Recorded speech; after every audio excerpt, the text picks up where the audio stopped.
So I thought when I finished my degree, I imagined myself as an executive with a blue suit on and a briefcase going into a very high building. And I thought when you were younger, and Jordan and I, often they ask us what kind of regrets we have. Someone asked me what the hardest time was when I had kids, and I thought, Ruslan. Yeah, so you guys get married several years later, have a baby, and Yeah. what is life like for you as a mom for the next couple years, well, you know, decade? we didn't have any money. We didn't, like, he was a postdoc and I was working as a massage therapist. Okay. I stopped working as a massage therapist when I had 2 kids because I didn't really care about other people's problems. I was too busy. So I thought I better stop doing that. But we didn't have any trips. We didn't have any magazines. We canceled. We didn't go out for dinner. We just stayed at home with our kids. And we were happy with that because we decided to do that. You know, same as you, we decided that I was going to stay home with my kids. And he was at Harvard. Harvard professors aren't paid very much. And so he barely had enough. He had to work 2 jobs so that we could live in a house in Boston. And we did pretty well. We were happy there. And it was the right choice to stay home with my kids. And I knew that, you know, I had 2 older sisters who were good career women, got married and had kids. But I could see the strain that it was causing them for them to upkeep their careers as much as they wanted to and have these kids at home. Something had to give, you know, something had to give. And so it was a struggle. It was a struggle. And so I thought when I finished my degree, I imagined myself as an executive with a blue suit on and a briefcase going into a very high building. And I thought, nope, that's not me. That's not what I'm going to do. And I also had a dream. I dreamt that my grandmother, I went into the closet and I found some shoes in there and I put them on. They were my grandmother's shoes. My grandmother, my dad's mom, stayed at home with her kids always. And these shoes were a little too tight. And I thought, okay, the shoes are a little too tight. So I am going to stay at home, but that's not all I'm going to do. I am still going to go. I used to do figure drawing classes. And so I'll continue to go do that. I'll draw portraits. And eventually then I worked as a massage therapist too. So I knew I was going to do something other than stay home, that would not fulfill me. My daughter had that same, she has 2 kids and she's pregnant with the 3rd. And she was kind of struggling with the amount of work she's doing because they just launched Peterson Academy and that's been a lot of work. But she realizes, you know, I'm somebody who needs this other ambition. And I'm going to just accept who I am and not be frustrated with it. I'm not going to stay at home 100% of the time. And although she works from home, she has other people in the house, so the kids have proper attention. And things are going very well for her. And we didn't have any help, so I was the main caregiver. But I can't think of, people say, someone asked me what the hardest time was when I had kids, and I thought, I liked having kids. I don't really think of it being a hard time. I mean, my daughter was ill, but I couldn't change that. I did eventually change that. We changed our diet and she got better. But, you know, I stayed home. I only went out and worked in a massage clinic once everybody left home. Yeah.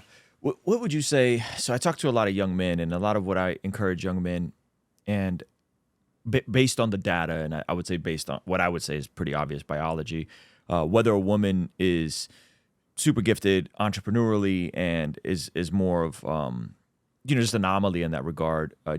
86% of women with kids, according to Forbes Woman, want a season to stay home and be moms. 85%? 86%. 86%. Yeah, this is according to Forbes Women.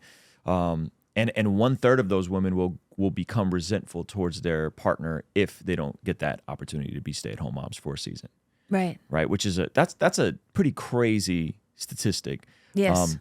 They surveyed working women, and 64% of working women with kids 18 and under said they would have preferred to stay home had they been given the opportunity to. So this is 8. So this isn't 10 and under or 5 and under, and this isn't Christian women or conservative women. This is just working women with kids 18 and under. 64% would have preferred to stay home. So I personally don't have a desire to convince women that someday you're going to want to stay home. That's not my agenda. My agenda is to tell the young men to say, hey, FYI, you're going to marry a woman. If you want to marry a woman, you're going to marry a woman, and at some point, statistically speaking, she's probably going to want to be a stay-at-home mom. Yeah, right? and I would say the sooner the better, because the longer you wait, the fewer children you'll have.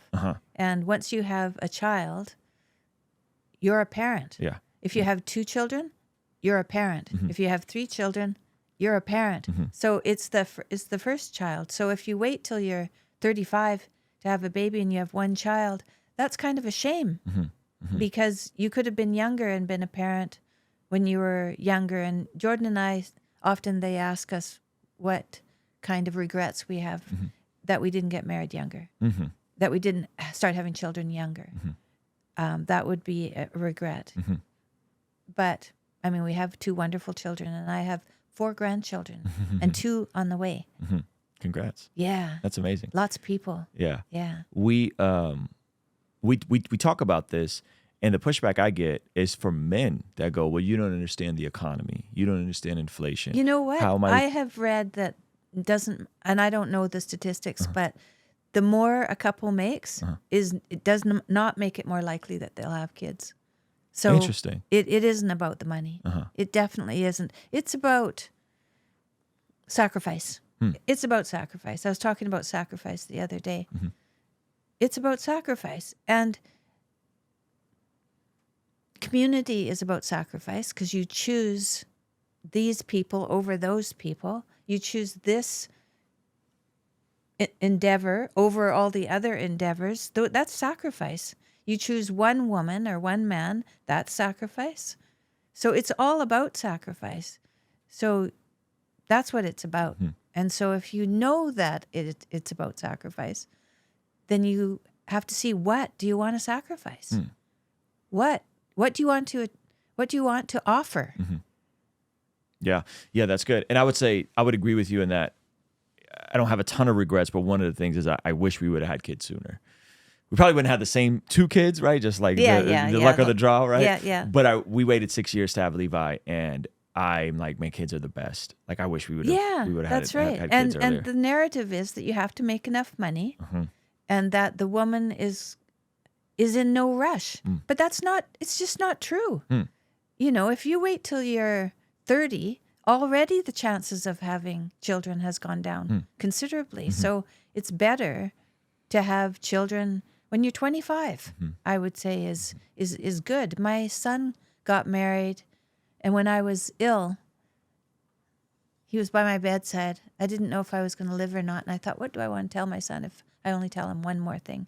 And I said, you know, your wife wants to have kids. He said, I know. I said, so what's stopping you? And then at the end of that next year, they had their first baby, and they're only 30 now, and they are expecting their 3rd child. Yeah. Because it's difficult to articulate how awesome it is. Yeah, it is. It's to impossible. Someone that hasn't walked through it. It's impossible. You know? My sister said she was much older than me. So when I was pregnant with my first baby, she said, you're going to enter into a club that you didn't know existed. And that's true. You have a baby, and all of a sudden, you know, you go down to the restaurant, and the lumberjack that's been sitting having breakfast over there comes over and goes, cooch, cooch, cooch, cooch, cooch. And he's never even noticed you in the restaurant before, you know. People will stop in the middle of the street and to see what's in the pram. Oh, my goodness, look at that. And you realize, this has opened up avenues of love I had no idea existed.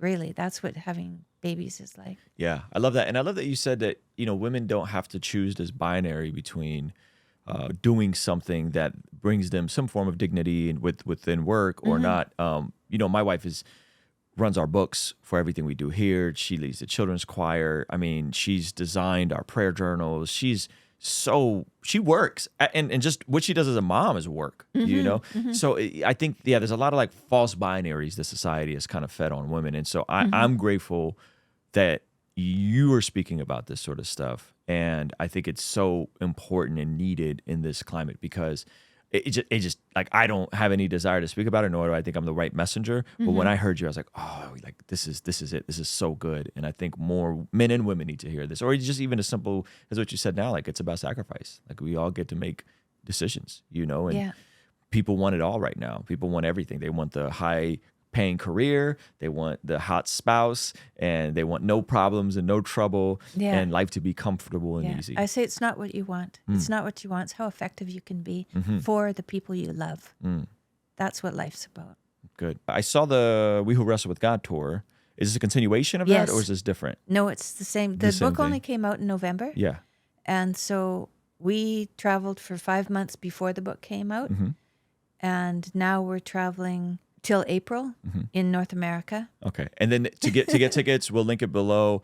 Is it just... you go to jordanpeterson.com to see where the shows are. His whole itinerary is there. If you want to see the full extended version of this conversation, as well as all of our future conversations, have access to the chat, be able to ask our guests questions, you could sign up for a free 7-day trial. Patreon. The link is in the description and the pinned comment below. Here's a little preview of this conversation. All right? I'll see you over on Patreon. Peace. I told God that if he spared me, I would speak publicly. And so here I am. You know, those prayers, if they're answered, you have an obligation. And I was like, holy moly, this is how you guys roll, huh? Yeah, it's like that's there's right. a stadium full of people out there. Yeah. And it's like, when you were younger, and Jordan and I, often they ask us what kind of regrets we have. It was the day that the doctor told me that I had this problem that I went home to see my son. I went for a checkup and I came home with a diagnosis. And it's up to women to tell the man they want to have a baby. It's not up to anyone else. If you don't have a baby, it's because you didn't. He was just teaching exactly what he's teaching. It's more biblical now. But now he realizes when he goes to church, it's a place for him to relax and meditate. and he's been going to church with me. Ruslan